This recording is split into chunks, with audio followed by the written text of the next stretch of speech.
G'day and welcome to a US of Ed special on the Race for the White House 2020. Ed Blakely is a former Washington insider, an internationally recognised leader in urban development and planning, advisor, author, and one of the two hosts on this podcast. My name is Sean Britton from the radio station 2SER. We're joined this week by Dana Rawls and Stephanie Zuniga-Maher. Dana Rawls is a researcher, writer and editor with 20 years of media and communications experience. A global citizen, she's worked in several countries and has a passionate interest in technology, media and human rights, and how they work together to contribute to humanity's social and economic development. Stephanie Zuniga-Maher is a native of Washington, D.C. with a lifelong interest in politics. She was nearly born in the White House during the Carter administration and volunteered on the Clinton campaign in high school. She holds a BA in political science from Duke University and a master's degree from the University of Sydney. She currently resides in Sydney, Australia and works in the talent, people and culture industry. She remains politically active as the Democrats Abroad Australia Global Black Caucus Chair. Another issue that's affecting votes in this election are the hearings for Amy Coney Barrett. Now, this has been a bit of a shambles, really. We all know this is on the numbers. The hearings have been purely a point-scoring exercise. In that sense, what kind of impact are they having?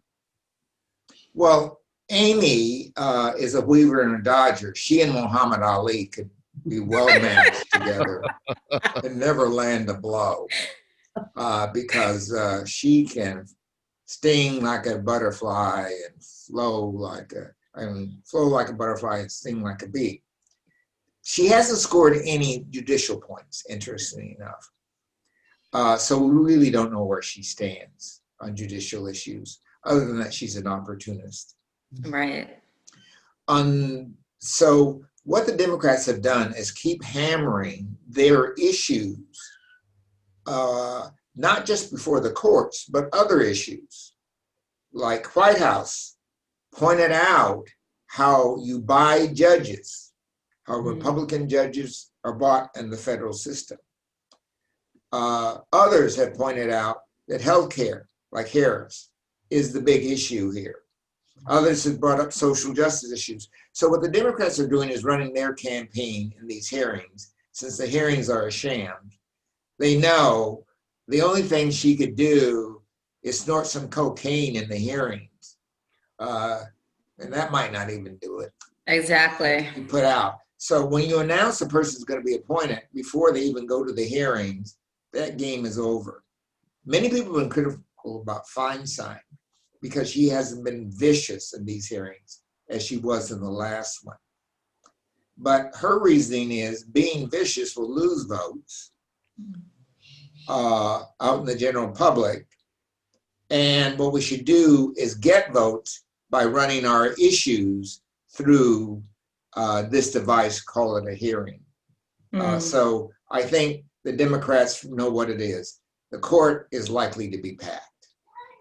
Well, and you know, I wouldn't be surprised if a lot of people have just completely shown very little interest in the hearings. As much of a policy and politics wonk as I am, I refuse to watch them because it is such a disgrace. It is such a sham, exactly like you said, Ed.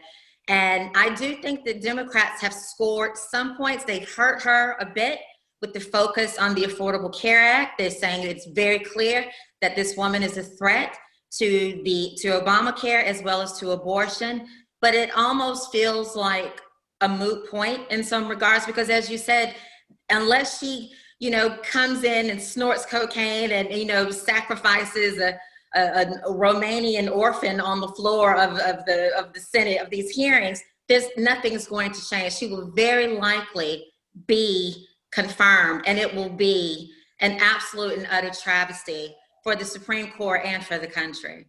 After November 3rd, by some members on that committee who will no longer be in office. Yay. And by a president who would no longer be in office. Yes. I don't believe that has ever happened in the history of the United States. With 17 million people that have already voted. Yes. This is the crux of the issue for me. Yeah. Polls are showing pretty much incredible results for Biden, 10, 12% ahead of Trump nationwide, better than any challenger in modern times. But I say for myself, and I think this may be true for you as well, I have a visceral memory of in 2016 watching the New York Times clock start at 95% likely win for Hillary Clinton and slowly ticking around to 95% Trump. Steph, I'll put this one to you first. Can we trust polls? And indeed, are people going to be lulled into a false sense of security by them? Sean, I remember watching that. I remember Election Day 2016 very, very vividly because I was about 8 months pregnant and I was wearing a Hillary Clinton t-shirt. And I was sitting at home on my couch watching the election results come in with a friend. And we both just started crying. And I called my mother, who was actually in the Javits Center, with all the Hillary supporters. And it was just silent in there. So after that experience, I don't trust polls. Up until I see Biden with his hand on the Bible on the Capitol steps on January 24th. Exactly. I don't want to put any. But what the polls have taught us is not to trust them. Yes. Exactly. And go vote. That's the best poll. That's right. The polling place is the best poll. What are we kind of seeing in some of the battleground states here at the moment? Well, I am very excited. Sorry, Ed. I'm sorry. I have to say that as a proud resident of the great state of Georgia, Biden is up by, I believe, 2 points in the last poll that I saw. And Jon Ossoff, who is the Senate, Democratic Senate nominee, is up as well as Raphael Warnock, the Reverend, who is up for the special election. Now, again, as Stephanie has already so brilliantly said, polls, we don't trust them. But I can't tell you as a Georgian how proud it makes me to even just have this tangible evidence in front of me that it is possible to win even in a blood red state like Georgia. I'm praying with all my heart, and I've certainly done my part to make sure that these three great candidates win. But if this happens in the state of Georgia, I think this will have a tremendous impact on national politics, full stop. you'll dance all the way home. I will dance. Oh, I will dance. Let me take, there are only two states that really count in this. Florida and Pennsylvania.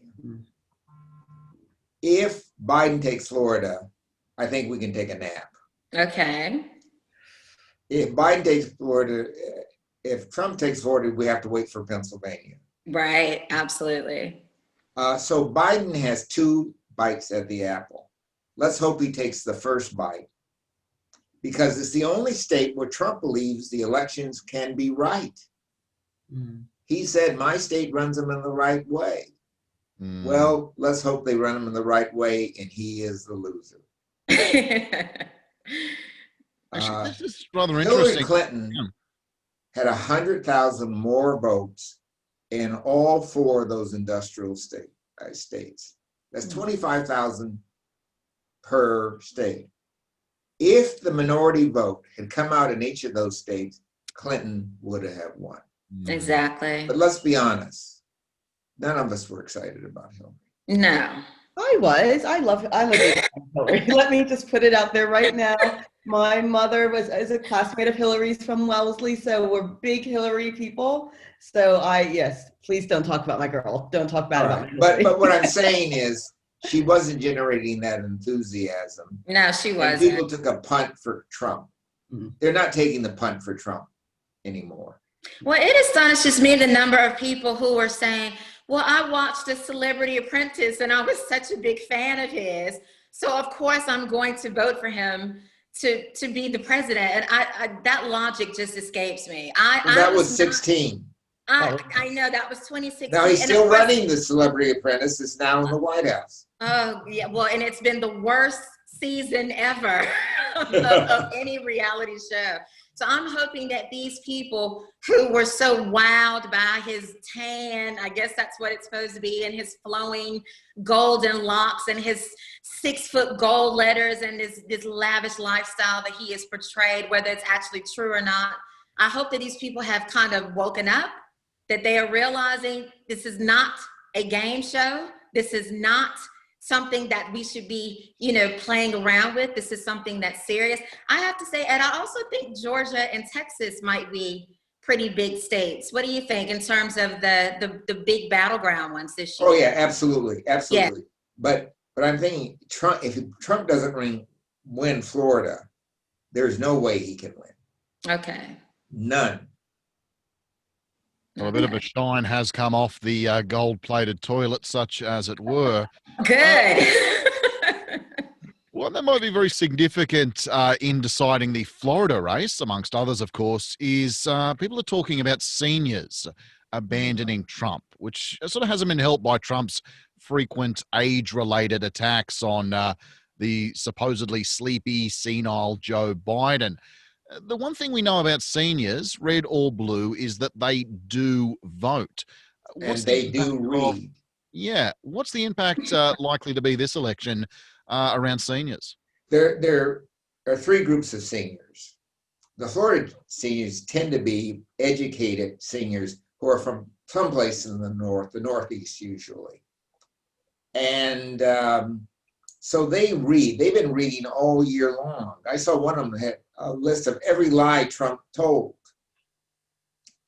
living there in the villages and passing that around. So the first group are those who are highly engaged in politics, very astute. The next group is that group who vote basically because they see it on TV. They watch it. They're watchers and doers.